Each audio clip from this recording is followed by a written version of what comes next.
Magandang gabi po, Luzon, Visayas at Mindanao. Kahit pinalawig na ngayong holiday ang pamamahagi, bigo pa rin makakuha ng ilang tricycle driver sa Metro Manila ang 5,000 pisong ayuda. May isang kinamatayan na lamang ang ayuda dahil nasa ospital at hindi personal na nakapunta para makuha ito. Ang paliwanag dyan ng DSWD sa pagtutok ni Ian Cruz. Sobrang bigat, sir. Lalo na ngayon nandiyan si Papa. Hindi niya man lang naramdaman or nakuha yung... Ganoon na lang ang hinagpis ni Shekina sa pagpanaw ng amang si Jimmy Gariga kahapon. Hindi na niya nakuha ang inaasahang ayuda, gayong 3 dekada na siyang namamasada ng tricycle bilang kasapi ng Batasan Tricycle Operators and Drivers Association sa Quezon City at nasa listahan naman ng benepisyaryo. Ang anak na si Shekina ang pumila para sa kanya simula noong Martes. Dahil Marso 2 pa siya labas-masok ng ospital at naka-nasogastric tube pa nga. Yung time po na yon, sabi ko, Pa, may ayuda ka. Sabi ko, kaya mo mag-sign? Nag-sign po siya for authorization. Kahit hindi niya po kaya, hindi niya magalaw. Pinilit niya po. Sa kabila niyan at nang bitbit niyang medical certificate ng ama mula sa ospital, hindi anya maiabot sa kanya ang ayuda para sa ama. Nagturo-turo na po kung sino pong pwedeng kakausap sa akin. Dahil nga po, si Papa ang nasa master list pero ako po yung mag-sign. Bawal daw po yun. Okay lang naman po kahit di nakuha ni Papa yung payout. Pero sana po sa susunod, maging case-to-case basis. Nalulungkot kami sa pangyayari. Hindi ko alam tong particular case na to, but we'll look into it on how else we can improve the system.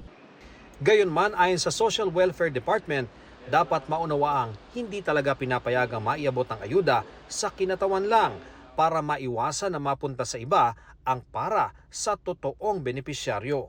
Kawawa rin naman yung tao namin dahil in the sense na pagka nagkamali siya, let's say may tinanggap siyang authorization because pinakita to, pero in the end, nag-claim yung tao. Ang mananagot sa liability na yon yung paymaster. Ang mga nagkasakit o may ibang makatwirang dahilan naman, maaari pa ring makakuha ng ayuda sa itatakdang panahon. Hindi naman ibig sabihin hindi ibibigay sa kanya. Mag-schedule kami ng multiple special payouts. Pinuntahan na ng DSWD ang burol ni Mang Jimmy para makuha ang mga requirement para sa burial assistance. Dagdag nito, nabigyan siya ng medical assistance noong nasa ospital pa. Hanggang kanina ay may mga tricycle driver pa ring hindi nakatanggap ng ayuda dahil wala sa listahan na inaayos pa ng City Hall. Ako po, wala pa po hanggang ngayon, 4 na araw na po eh. Ang sabi nila, wala po kami sa master list. O anong makukuha namin? Nag-aantay kami ng sawala, mukha na kami kawawa. So magsasabit uli kami ng listahan sa DSWD. So inaayos na namin to, yung mga listahan mag-open uli. Kukunin uli namin sa mga presidente ng TODA kung sino pa sa mga miyembro nila ang hindi pa nakakatanggap. Sa payout center naman sa 8th Avenue, Caloocan, hindi na ganoon karami ang kumukuha ng ayuda. Naging maayos naman ang distribusyon ng ayuda sa Marikina City. Nag-aantay pa rin naman po kami dito, lalong-lalo sa DSWD hanggang 5 o'clock para kung sino pa po yung pwedeng makapunta para mag-claim. Meron pong master list kaming pinopost bago po kami mag-start ng payout. Simula Martes naman, ang pamimigay ng ayuda sa mga driver ng jeepney, TNVS at service delivery. Sa March 28 naman ang payout sa mga motorcycle taxi driver.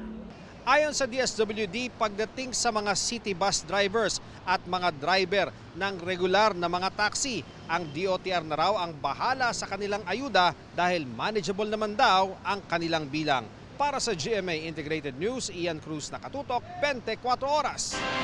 Sa Ginobatan, Albay, nabistong iligal pala ang operasyon ng gasolinahan na nag-aalok ng murang produktong petrolyo. Bukod sa walang permit mula sa Energy Department, hinihinalang sangkot din ito sa paihi. Nakatutok si June Veneracion. Kumpara sa ibang gasolinahan, di hamak na mas murang magpakarga ng langis sa gas station na ito sa Ginobatan, Albay. Yun pala, iligal ang operasyon ito dahil walang permit mula sa Department of Energy. Sinalakay ito ng mga pulis at 4 ang arestado, kabilang ang may-ari. Mahigit 2 milyong pisong halaga ng regular gasoline at diesel ang nakumpiska. Pag ganito, dahil illegal ito, medyo mas mababa siya. Per our verification with DOE ay talagang wala siyang license to operate. So in short, ay bawal siyang magbenta ng petroleum products. Duda pa ng Criminal Investigation and Detection Group, galing sa illegal ang mga produktong ibinebenta sa gasolinahan na 1 taon nang nag-ooperate. May nagsumbong umano sa CIDG, kaya isinagawa ang operasyon. Based on our information, itong gasoline station na to ay involved sa paihi. Yung pagnanakaw sa mga, lalo na sa mga tracking, ninanakawan yung mga trucks. Sa 4 na naaresto, ang may-ari na lang ang nakakulong ngayon. Sabi ng CIDG, dinismiss ang reklamo laban sa 3 dahil mga tauhan lang sila at hindi alam na walang lisensya ang gasolinahan. Ngayong may krisis sa langis, mas pinalakas daw ng pulisya ang kanilang pagbabantay laban sa illegal na bentahan. Actually, meron pa nga tayong mga namomonitor nito. Tuloy lang naman yung aming operation. In other provinces, meron pa din kaming mga operation. Para sa GMA Integrated News, June Veneracion, Nakatutok, 24 oras. Doble na ang ipinoprotesta ng ilang transport group sa Day 2 ng kanilang tigil pasada. Bukod sa walang prenong oil price hike, kinonde na rin nila ang pagpreno naman ng Pangulo sa dapat ay taas pamasahe kahapon. Nakatutok live si Chino Gaston. Chino! Emil, pagbasura sa oil deregulation law, pagbawi sa excise at value-added taxes sa mga produktong petrolyo, ang sigaw ng grupong sumugod dito sa Mendiola Bridge kanina para iprotesta ang anilay kawalan ng aksyon ng gobyerno sa walang patid na pagtaas ng produktong petrolyo sa bansa. Sa ikalawang araw ng kilos protesta, nagmarcha ang grupong Piston at iba pang rallyista mula Welcome Rotonda sa Quezon City tungong Mendiola Bridge sa Maynila. Paraan nila ito para iparating ang kanilang pagkadismaya sa pagsipa ng presyo ng krudo at gasolina sa bansa. Itong wilga ay tuloy-tuloy ito na ilulunsad natin hanggat hindi binabasura ni BBM yung oil deregulation law, hanggat hindi tinatanggal yung isa-isa at saka yung VAT, hanggat hindi iniro-roll back sa halagang 55 pesos per liter ang presyo ng petrolyo, ay tuloy-tuloy itong ating mga pagkilos. Hindi lang matatapos sa Day 1, Day 2, Day 3 hanggat hindi nagbibigay ng klaro, malinaw at konkretong plano ang ating pamahalaan hinggil sa ating economic crisis na nararanasan ngayon. Magpapatuloy ang ating laban, magpapatuloy ang ating pagkilos. Pumwesto at nagprograma ang mga ralista sa gitna ng panulukan ng Legarda, Recto at Mendiola, kaya hindi na makadaan ng mga sasakyan. Binatikos din ng grupo ang desisyon ng Pangulong Marcos na ipaliban muna ang pagtaas ng presyo ng pamasahe sa pampasaherong jeep at mga bus. Ayon kay Presidential Spokesperson Attorney Claire Castro, binabalanse ng gobyerno ang pagtulong sa commuters at sa sektor ng transportasyon sa gitna ng lumalalang krisis, bunsod ng gyera sa gitnang silangan.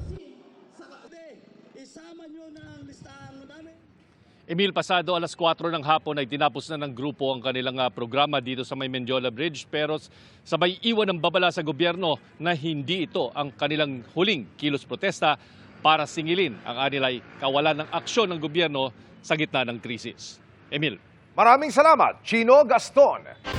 Pinangangambahan ng mga otoridad ang posibleng overloading sa mga bus pagsapit po ng Semana Santa. Ang ilan kasing may sariling sasakyan, nagbubus na lamang pa probinsya. Pero ang mga bus, nabawasan pa. Mula po sa PITX, nakatutok live si Oscar Oida. Oscar!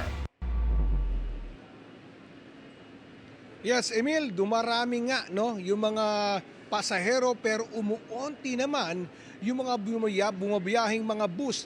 Yan ang trend na nakikita ngayon sa ilang terminal tulad dito sa may PITX kung saan nakikitang dumarami yung mga motorista na nagko-commute na lamang kesa magdala pa ng sariling sasakyan.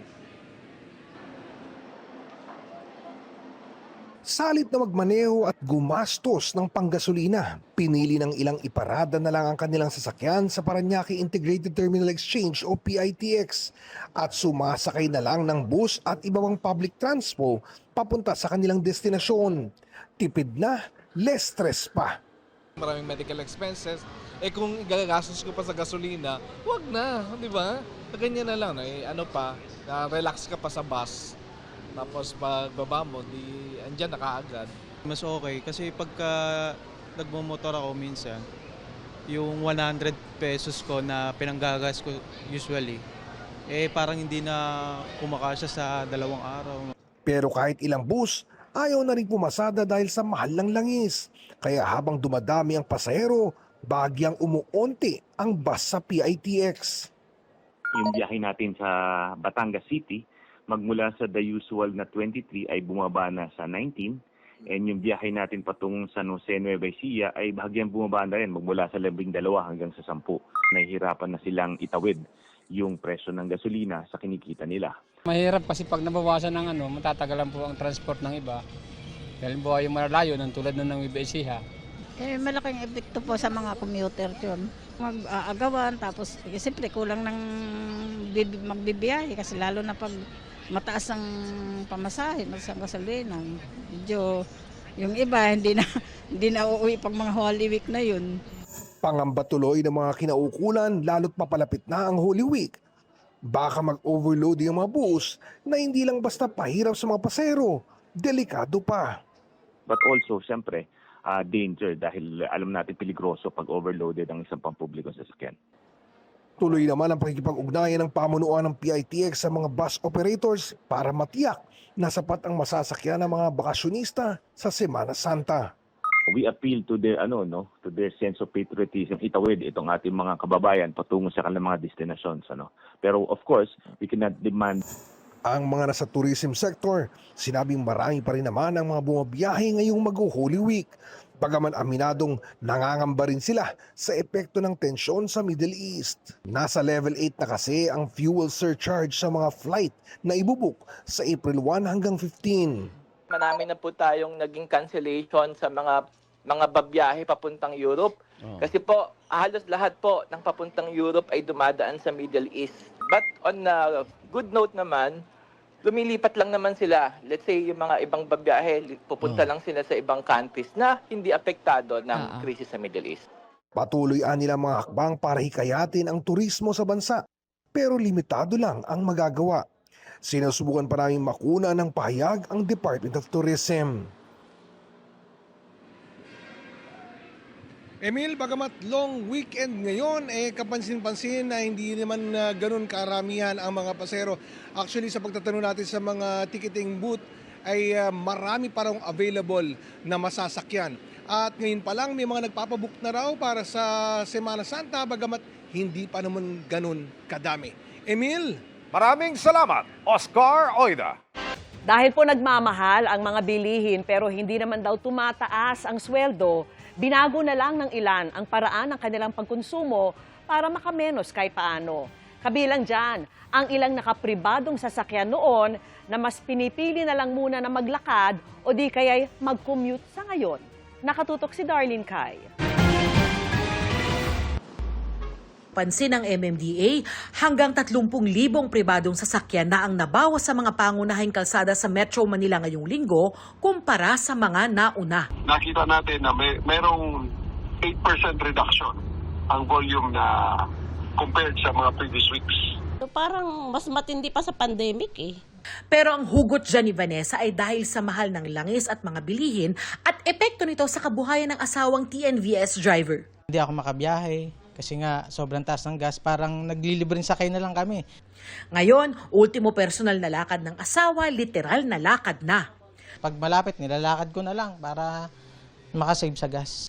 Out na rin sa kanilang budget ang pamamasyal, bagay na diskarte ng marami kong nakausap. Hindi na kami kumakain talaga sa labas. Dati nakapag-mall pa tayo, hindi na po. Hindi, lalakad ko na lang. Ay lang po. Nilalakad mo na lang imbis na sumakay. Bakit? Apat na rides ako Ang maraming sumasakay noon sa mga pribadong sasakyan na nabawas sa kalsada, ipinapalagay na lumipat sa pagko-commute gamit ang tren, bus at iba pang public transportation. Kung hindi sapat yan, pinag-uusapan na rin ngayon ng MMDA ang carpooling o pagsabay na lang sa sasakyan ng iba imbis na sa kanya-kanya. Baka po pwede na rin yung mga private vehicles nila sa carpooling siguro. tingnan natin kung mas mapaganda natin ang deadline, isang sabay na hindi naman sila tatamaan ng colorum law. Inaasahan ding daramyang nagbibisikleta o kahit mga magagaang e-scooter. Hindi bali ng manggitata sa daan. Kaya sabi ng MMDA, ini-improve ang mga bike lanes at pinapalakas ang mga policies na nagpo-protect ng mga bikers. Noong Tuesday, nag-open kami ng isang end-of-trip facility, yung shower room at toilet facility dyan sa MMDA Motorcycle Riding Academy sa kakanto ng Julio Vargas. ibang usapan pa syempre ang epekto ng oil price hike sa pagkonsumo ng ibang produktong pinamahal nito. May mga naghahanap ng mas murang suki at may mga nagbabawas ng pinamimili. Mamurahin bigas na lang, tigba 20 na lang. Dati, kung bibili ka ng baboy, is minsan 2 kilo, gano'n. Ngayon, syempre, kung ano lang yung pwede mong kainin for the whole day, kung pwede, dagdagan mo na sabaw. Tuyo na lang maulam sa sardinas o di kay noodles. Para sa GMA Integrated News, Darlene Kai, Nakatutok, 24 Oras. Mga kapuso, posibleng sumampa na rin sa 100 piso kada litro ang presyo ng gasolina sa ikatlong round ng mega oil price hike sa susunod na linggo. Nakatutok si Bernadette Reyes. Dahil sa tuloy-tuloy na pagtaas ng presyo ng produktong petrolyo, nangalahati na raw ang kita ng ibang driver. Dati nakakauwi pa ng 1,000 mahigit. Ngayon po? 500 na lang. Minsan pa wala. Bawas. Ang jeepney driver na si Benedict, uuwi na lang daw muna sa probinsya kung masusundan pa ang mga pagtaas. Kasi andun yung pamilya ko po eh. Kung ano yung, kasi anihan naman doon, tutulong muna sa pag-aali ng mga produkto namin sa probinsya. Base sa taya ng oil industry sources, hindi pa tapos ang malakihang dagdag presyo sa produktong petrolyo dahil patuloy pa rin ang gera sa Middle East. Posibleng nasa 14 hanggang 14 pesos and 50 centavos ang dagdag sa kada litro ng diesel at 7 hanggang 7 pesos and 50 centavos sa gasolina. Sa susunod na linggo, maaaring lumagpas na sa 100 pesos ang kada litro ng gasolina. Maaari namang umabot hanggang 130 pesos ang kada litro ng diesel. Kaya naman, hindi na malaman ng mga motorista kung paano pa mapagkakasya ang lalong humihigpit na budget. Dati po sa iba kami nagpapagas. Ngayon, sinusuyo na po namin kung saan po murang disilan para po makatipid ng konti. Ayon sa Philippine Institute for Development Studies, may epekto rin ang pagbaba ng piso kontra dolyar sa presyo ng mga imported na produkto tulad ng petrolyo. Pero habang hindi pa humuhupa ang gera sa Middle East, paano nga ba maiibsan ang epekto ng mataas na presyo ng langis bukod sa posibleng pagsuspinde sa excise tax sa langis at pagbibigay ng fuel subsidy? Pwede rin kasi tayong magkaroon ng tinatawag na strategic fuel reserves o ito yung mga buffer release. No? Ito yung pag-release ng gobyerno ng fuel reserves kung meron. Dahil ito ay dagdag supply sa maikling panahon lamang para lang mapigil yung price spikes. Kailangan nating bantayan ng overpricing at hoarding at masiguraduhin, siguraduhin na tama lang ang pagtaas at hindi ito sinasamantala. Nauna na rin nagbabala ang Department of Energy laban sa hoarding. Para sa isang ekonomista, ang pangmatagalang solusyon ay magkaroon ng dagdag na reserba ng langis para sa mga hindi inaasahang pagkakataon tulad ng gera sa Middle East. Wala tayong langis. At dapat ang ating mindset, langis is a scarce resource. Dapat hindi natin gamitin na parang meron lagi yan. So, yung mga demand natin na hindi dapat gumagalaw ang presyo nun, hindi po yung maaaring mangyari sapagkat wala tayo nun. Kaya dapat long-term ang strategy natin. Magkaroon tayong strategic reserves ng langis. Para sa GMA Integrated News, Bernadette Reyes, Nakatutok, 24 Oras. Long weekend mga kapuso, kaya kahit mahalang langis, may mga dumayo pa rin sa Baguio at sa katabing La Trinidad, Benguet kung saan ipinagdiriwang ang Strawberry Festival nito. Pero kumonti raw ngayon ang mga dumayo. Nakatutok live si James Agustin. James! Vicky, inabot na ng mataas na presyo ng gasolina ang pagdiriwang ng taunang Strawberry Festival sa La Trinidad, Benguet. Pero sa kabila niyan, may mga bumiyahe pa rin para masaksihan at makisaya sa float parade bukas. Tulong-tulong ang mga kawani ng Barangay Alapang sa pagdidisenyo ng kanilang float para sa parada bukas na bahagi ng Strawberry Festival sa La Trinidad, Benguet. Gumamit sila ng mga recycled materials para maipakita ang mga ipinagmamalaking produkto. We are pro-environment, so it's one way of yung maintaining clean and green. Ang Barangay Pico, pinalumutian naman na makukulay na sariwang bulaklak ang kanilang float. Nilagyan din ng mga strawberries at mga gulay. 16 na float ang kasali sa parada at mayroon ding street dancing at drum and lyre competition na karaniwang dinaragsa ng mga turista. Yun nga lang ayon sa lokal na pamahalaan, halos 2 linggo nang matumal ang dating ng mga turista. Napansin at nakita nga po natin na talagang bumaba po yung ating tourist arrival dito po sa ating bayan.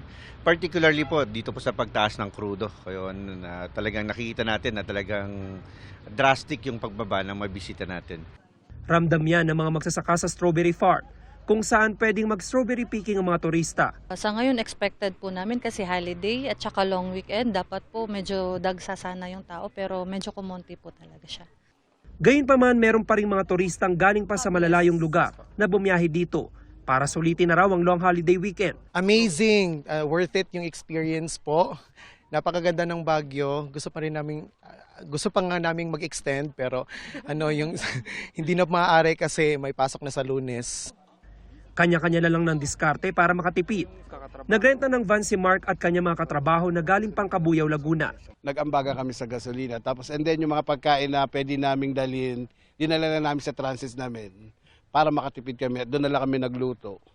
Nitong Martes muling binuksan sa publiko ang tourist attraction kung saan tampok ang mahigit 20,000 nakatanim na rosas. Perfect para sa picture taking. Kabilang itong Catalina doon sa mahigit 100 variety ng mga rosas na makikita dito sa kanilang garden. At hindi lamang yan yung ma-enjoy ng mga turista, maging itong overlooking view ng La Trinidad, Benguet kung saan makikita yung iba't ibang taniman ng mga bulaklak. Ilan sa naabutan namin ang magkakaanak na ito na galing pang Iloilo at Metro Manila. Very good, very colorful yung mga flowers. Susulitin nyo na yung long holiday weekend? Medyo. Para makapunta din sa ibang lugar. Isa na ito. Sa Baguio City, ramdam din daw na nabawasan ang bilang ng turista. Pero kahit mahal ang gasolina, may mga hindi nagpapigil para malanghap ang malamig na hangin ng lungsod. Malamig, saka mukhang walang masyadong tao kasi nga sa tumaas yung gasolina. Nabuk na namin ito na matagal na, kaya mas okay. Hindi pa po kami nakapunta dito, first time lang namin. So gusto namin ma-experience yung mga napapanood lang namin. Vicky, ngayong gabi ay nasa 19 degrees Celsius yung temperatura dito sa Baguio City. Kanina nakaranas tayo dito ng pag-ambon kaya mas kumonti yung mga turista dito sa Burnham Park. Pinakamababa po yung temperatura kaninang umaga na umabot sa 16 degrees Celsius. Yung mga latest mula po dito sa City of Pines, balik sa iyo, Vicky. Maraming salamat sa iyo, James Agustin.